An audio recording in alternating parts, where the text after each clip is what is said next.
ఏంటి మళ్ళీ గడ్డం పెంచుకుని తిరుగుతున్నావా? అప్పుడు శైలజ, ఇప్పుడు నేనా? శివ, నాకెందుకో కరెక్ట్ టైంలోనే వెళ్ళిపోతున్నా అనిపిస్తుంది. ఇప్పుడు నాకు సంతోషం కన్నా ప్రశాంతత అవసరం. అది నువ్వు నాకు ఇచ్చావు. ఇక నువ్వు ఆలోచించాల్సింది నీ లైఫ్ గురించి. నువ్వు తీసుకునే ప్రతి స్టెప్ కేర్ఫుల్గా వే. మళ్ళీ టెర్రస్ మీద ఒంటరిగా కూర్చొని ఏడుస్తావో ఏమో. చాలు, చాలా ఏడ్ చేసావు. ఇంకంత హ్యాపీనెస్సే. అదొక్కటే నేను నీకు ఇవ్వాలనుకున్నా. Hope you will follow. నిన్ను మర్చిపోయానంటే నేను పిచ్చిదాన్ని శివ. ముందే ప్రిపేర్ అయ్యాను గుడ్ బై చెప్పడానికి. రే, నేనేం త్యాగం చేయట్లేదు. ఏదో టైం బ్యాడ్ వచ్చింది అంతే.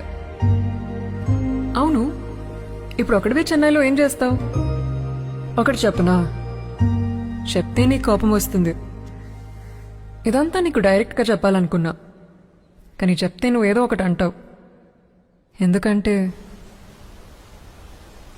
నీకు మాట్లాడడం రాదు కదా.